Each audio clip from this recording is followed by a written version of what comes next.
Percentage till 10 years, ఇవన్నీ government కూడా incentives ఇవ్వబోతున్నాయి.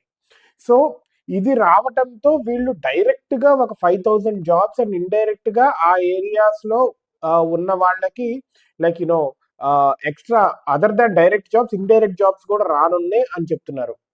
Like details చూస్తే కనుక ఎలా ఉందంటే ఇది 4,000 జాబ్స్ గుడిపల్లిలో 30 ఎకరాల్లో 430 కోట్లు పెట్టి వరల్డ్ క్లాస్ ఫ్యాక్టరీస్ పెట్టబోతున్నారు. ఆటో కాంపోనెంట్స్ ఏమో గుడిపల్లిలో, దీని ద్వారా 400 జాబ్లు 30 ఎకరాల్లో పెట్టబోతున్నారు. అదేవిధంగా టేకులోడ్లో 1,400 జాబ్స్ రాబోతున్నాయి. 510 కోట్లు పెట్టి పెట్టబోతున్నారు. Aerospace manufacturing 47 acres.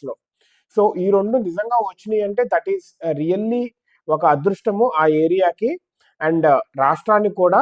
ఎందుకంటే